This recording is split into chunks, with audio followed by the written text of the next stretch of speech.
nome do Pai, do Filho e do Espírito Santo. Amém. Senhor Jesus, te entregamos esta noite, pedindo que o Teu Espírito Santo venha sobre nós, iluminar a nossa inteligência, iluminar a nossa vida. Olha por todos os nossos que ficaram em casa. E olha, Senhor Jesus, também por todos aqueles que estão passando por dificuldade, especial pelo nosso clero, por aqueles que perderam a sua fé. Que o Senhor Jesus esteja a iluminá-los, a fortalecê-los, e que a Virgem Maria esteja sobre nós hoje, intercedendo por nós, para que essa aula possa ser frutuosa e para que todos os frutos possam ser colhidos por ela e levados ao nosso Senhor Jesus. Ave Maria, cheia de graça, o Senhor é convosco. Bendita sois vós entre as mulheres, e bendito é o fruto do vosso ventre, Jesus. Santa Maria, Mãe de Deus, rogai por nós, pecadores, agora e na hora de nossa morte. Amém. Em nome do Pai, do Filho e do Espírito Santo. Amém. Bom, meus irmãos, é uma alegria estar aqui mais uma vez, nessa missão difícil, de poder trazer a reflexão de hoje. E pelo advento do dia de São Pedro e São Paulo, então nós estamos hoje, vamos fazer uma reflexão em cima disso, né? E vou aqui abrir mão também, usar um pouco da nossa literatura, para poder, que eu acho que esse exercício é muito bom, quando a gente consegue trazer um link de uma coisa de fora e trazer para a nossa realidade e poder contrastar aí com a vida dos nossos santos, com tudo que eles deixaram para nós. É interessante porque eu acho que fixa mais. Então hoje eu vou usar para iniciar a nossa meditação, falar um pouco sobre o livro 1984, escrito por George Orwell, lançado em 1949, né, onde lá tem o Wilson Smith, que é o personagem principal, né, e ali a história vai se desenrolando. É um livro bem interessante porque o autor escreve muito bem, então ele consegue prender a nossa atenção ali ao ler o livro. Eu lembro que quando eu estava lendo esse livro, que eu cheguei no terço final, eu estava lendo à noite, eu sempre lia para ver o sono, e eu cheguei numa parte crucial do livro, e na hora que eu cheguei ali, o susto foi tão grande, eu fiquei tão tenso, que eu comecei a ler o livro. Quando eu fui ver o dia que eu estava clareando, já estava 5 e pouca da manhã, porque eu queria chegar no final, de tão empolgante que é a leitura desse livro. Então é bem interessante porque ele traz coisas do nosso cotidiano hoje, né? O livro foi escrito em 1949, o nome do livro é 1984, por alguns motivos ele já estava olhando como se fosse lá na frente, e também alguns estudiosos desse escritor diz que ele, por ter um filho adotivo de 2 anos, que tinha nascido exatamente em 1944, ele estava fazendo uma progressão como seria o mundo dali a 40 anos, de acordo com tudo que ele via, né? Ele era um comunista trotskista, mas tinha uma coisa bacana dele, que ele tinha uma integridade intelectual. Ele não era aquele cara alucinado igual os revolucionários eram. Então ele tinha aquela coisa romântica, e então ele via isso e queria fazer diferente, que ele queria fazer como deveria ser, né? Aquele jeito mais a Trotsky, e o pessoal fazendo a moda Lenin. Então teve todo esse imbróglio aí na vida dele.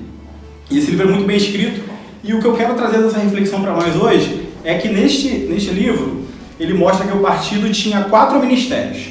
Tinha o Ministério da Paz, que era responsável por fazer a guerra, o Ministério da Verdade, que era responsável pela notícia, fazia ficção e na grande maioria das vezes manipulava a história para fazer com que eles reescreviam a história, apagavam, tanto que o Wilson Smith ele era responsável por isso. Ele trabalhava numa mesa onde caía ali uns tubos com um jornal antigo, e ele pegava aquele jornal, ele reescrevia aquela notícia, porque o partido não errava nunca, né? Então se acontecesse algum erro ali no meio, vinha para ele reescrevia a história, e a partir do momento era aquilo ali que valia, né?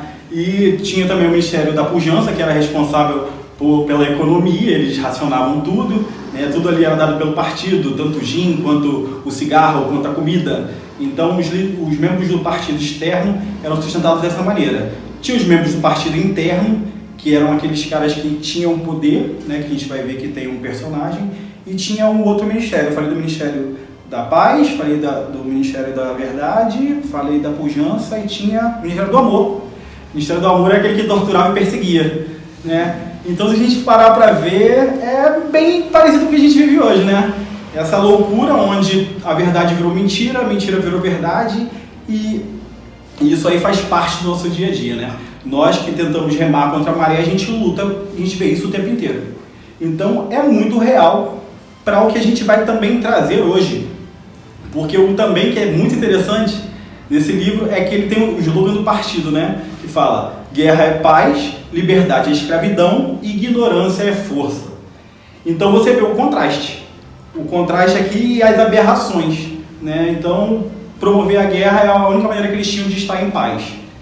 Liberdade é escravidão, ou seja, eles viam que se o homem fosse escravo, ele seria mais livre, né? E a gente vai fazer hoje esse contraste para mostrar que essa máxima, se a gente aplicar ela no sentido que Jesus deixou para nós, ela até funciona, mas no sentido com que eles queriam aqui nesse âmbito de escravizar as pessoas para daí ter o poder, a gente vê o que o comunismo infelizmente fez no mundo, faz hoje dentro da igreja, as raízes principalmente do marxismo cultural, que está totalmente infiltrado na nossa igreja através da teologia da libertação, e hoje em dia já bem mitigado. A gente vê hoje que muitos dos acontecimentos, as pessoas que praticam as práticas do comunismo cultural que foi incutido aí desde Gramsci, desde a escola de Frankfurt, que chegou para nós hoje, já está tudo muito mitigado. Você não consegue nem separar muito o joio do trigo,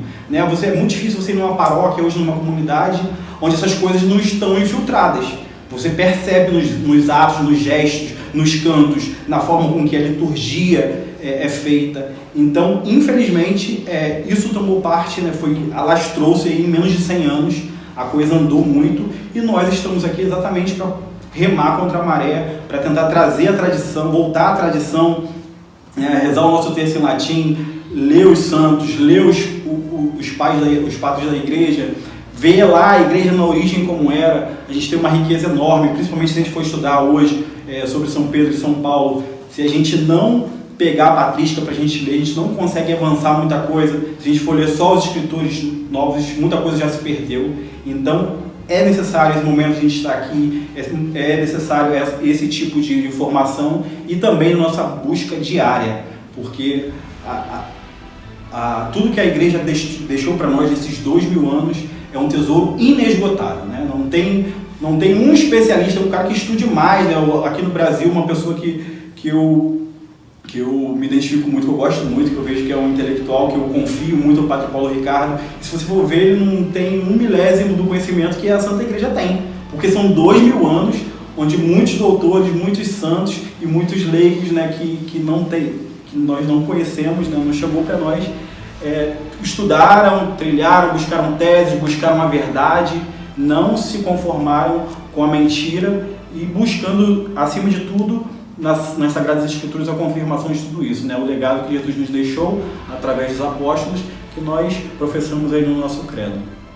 E agora, voltando aqui para a nossa parte que nós vamos falar hoje sobre São Pedro e São Paulo, vamos fazer aqui um breve resumo da vida desses homens e a gente vai ver. Primeiramente, vamos pensar aqui em São Pedro, né? São Pedro, ele era um homem que hoje, quando a gente vê algumas coisas que aconteceram com São Pedro, a gente fala assim: poxa, mas ele foi tão falho nisso, ele foi tão falho naquilo.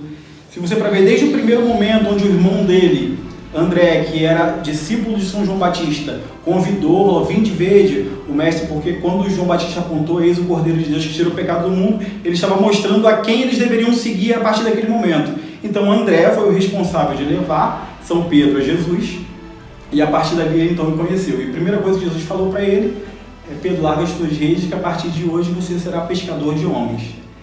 E São Pedro, diferentemente com certeza de muitos de nós, ele fez isso. São Pedro largou tudo.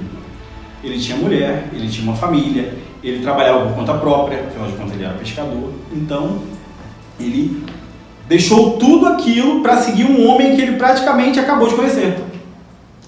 E Jesus ainda não tinha nenhuma fama, ele não tinha fama nem de uma coisa nem de outra, porque os judeus taxavam Jesus de hipócrita, né, um monte de coisa. E Jesus também tinha aqueles que já se identificavam com ele, que já viam os traços do Messias, que falavam que ele era um filho de Deus. Né? Na grande maioria, no início, ninguém sabia que Jesus... Eles não apontavam que ele era o Filho de Deus, um grande profeta. As pessoas viam ele assim. Então, quando Pedro decidiu tomar esse passo, foi um passo mesmo de fé, porque a razão de São Pedro ali não estava trabalhando, porque não tinha dados da realidade para poder falar: não, realmente, eu tenho que seguir esse homem. Ele não tinha isso. Ele tinha apenas o anúncio de João, e tinha o irmão dele que tinha levado até ele e tinha se encantado com Jesus. E assim ele fez. Ele largou tudo e dali em diante ele seguiu Jesus. E ele foi sendo lapidado. A gente vê que Pedro era um homem com um temperamento fortíssimo. A gente vê em várias passagens como isso, como o corte da orelha de Malco. Então a gente vai vendo aqui. E uma das partes onde a gente consegue conhecer melhor a personalidade de São Pedro é naquele momento em onde ele anda por sobre as águas e vai até o encontro de Jesus. Porque quando ele olha a fé desse homem, ele no meio de uma tempestade ali, aquela turbulência toda, ele num barco, aparece Jesus ao longe, e o que é bonito nisso, que Pedro, ele não duvida que Jesus pode fazer ele andar, ele só pergunta, se és tu, porque ele não estava conseguindo identificar, porque imagina, você no meio do mar, tudo escuro, a tempestade comendo, vento, chuva, e ele vê, né, tem uma visão ali, como todos viram, e ele fala, se és tu, Jesus, manda que eu vá até ti. E aí, então, ele começa a caminhar.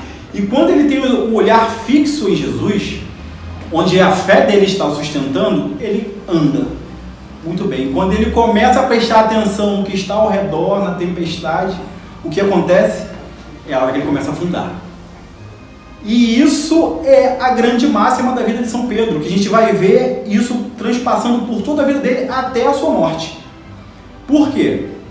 Nós vemos o Pedro que defende, que com a espada ele arranca a orelha do soldado, e nós vemos o Pedro que logo depois nega Cristo para pessoas tão simples. Um porteiro que estava ali, uma mulher à beira da fogueira, perguntou, mas tu não era o seguidor dele? Aí ele negou as 3 vezes, e ali, amargamente, depois que o galo cantou, ele teve essa vida. Então, se a gente pegar essa passagem, a gente consegue ver os momentos onde ele agiu pela fé, por tudo que ele já tinha aprendido ali com o mestre, Pedro, ele foi muito bem. Quando ele começou a deixar com que as paixões, com que as coisas externas tomassem conta dele, ali ele naufragou. Ali é onde ele começou a afundar. E, inclusive, tem uma lenda que é a do Quo Vadis, né? Que quando estava acontecendo o martírio, na época de Nero, lá que Nero estava matando todo mundo entre o ano 64 e 67, que se estima que Pedro tenha morrido entre esses 4 anos aí, não se tem a data correta.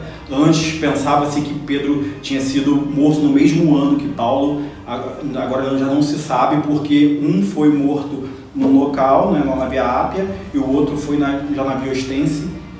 Então, sabe-se que foi neste período do martírio de Nero. E o que é interessante é que essa lenda fala exatamente isso. Quando estava apertando o cerco ali, Pedro ele quis fugir de Roma, mesmo já tendo passado aquilo tudo. Porque Pedro era homem como nós, quem não vai temer a morte? Né? Você vendo a iminência da morte, você vai querer, é claro, se resguardar até para que você continue anunciando. E ali, depois de ter passado por tudo aquilo, depois já da vinda do Espírito Santo lá em Pentecostes, depois de tudo que ele fez, onde a sombra dele curava 2.000 pessoas de uma vez só, numa pregação, ele convertia, sei lá umas quantas mil. E ele, nesse momento, mais uma vez, ele começou a olhar para o lado externo e esqueceu de se fitar no mestre. E então, quando ele começa a sair de Roma, né, pela Via Ápia, Jesus aparece para ele, e aí aparece ele saindo e Jesus indo para o local onde estava acontecendo, para o centro de Roma. Aí ele vai e pergunta, Domini, quo vadis? Ou seja, Senhor, para onde vais?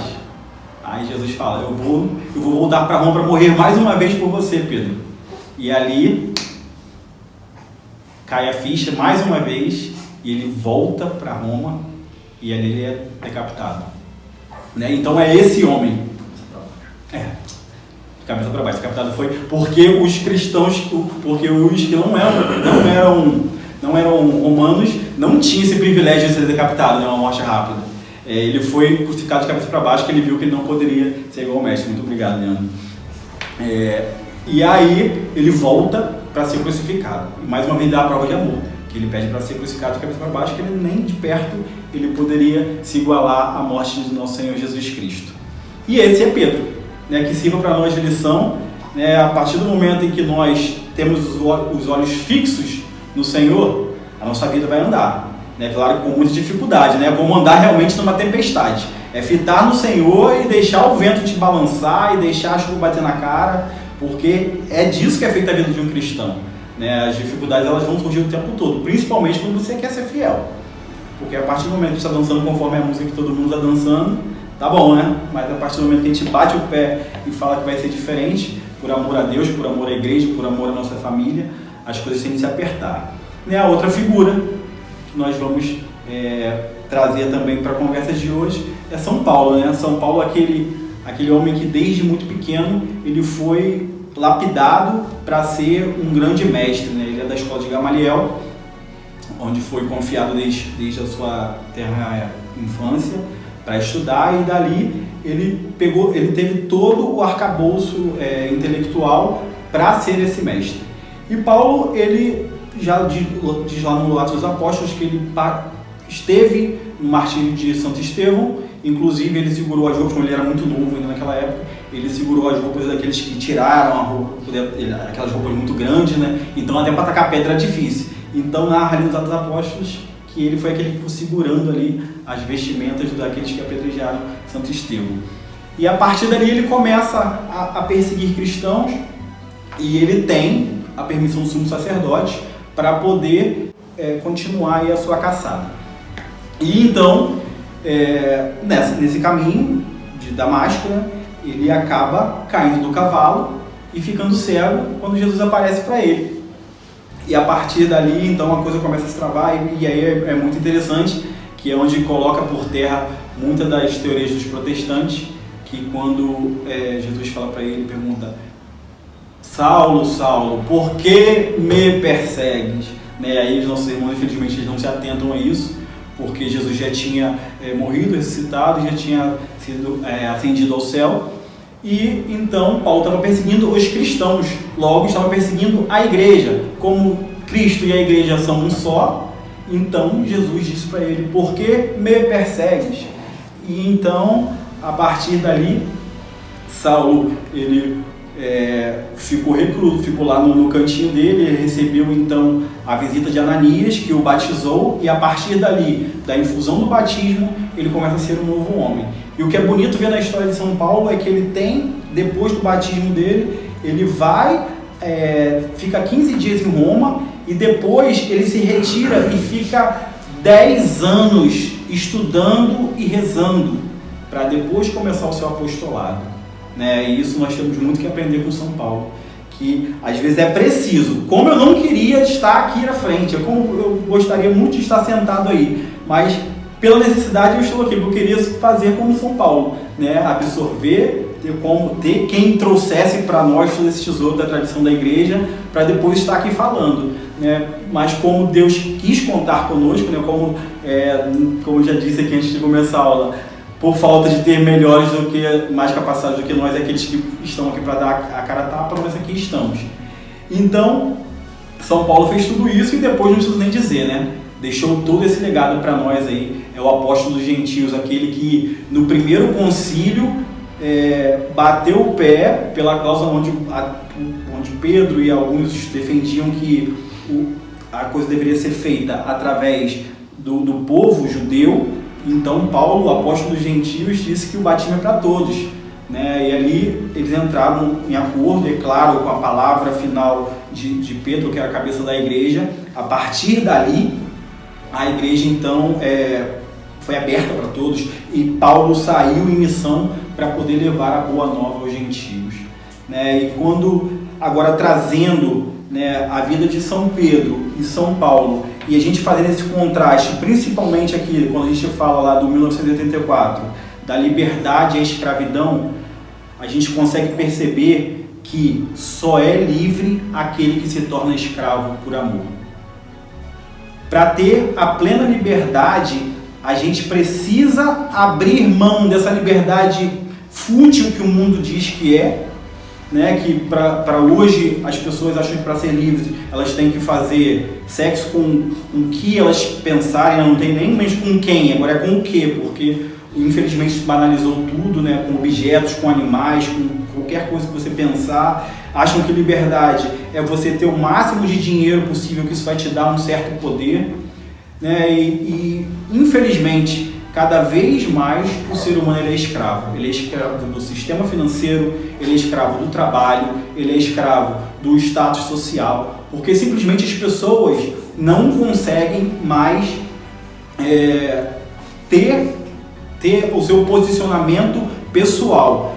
Porque para isso você precisa, primeiramente, estudar muito para você desenvolver a sua inteligência, fugir de tudo isso que a gente vê dessa loucura institucionalizada, que o nome com que eles dizem hoje é a escola, que foi subtraído de uma instituição de 1000 anos atrás, que não funciona mais como é. Infelizmente a gente vê isso, né? Eles apenas pegaram o nome de uma coisa que era muito boa e transformaram num negócio que não tem nada a ver. Então, infelizmente, a gente vive na sociedade dos contrários, onde a escola emburrece, onde o médico que era para salvar vidas, ele luta pelo aborto, ele luta pela eutanásia, como a gente vê no mundo inteiro.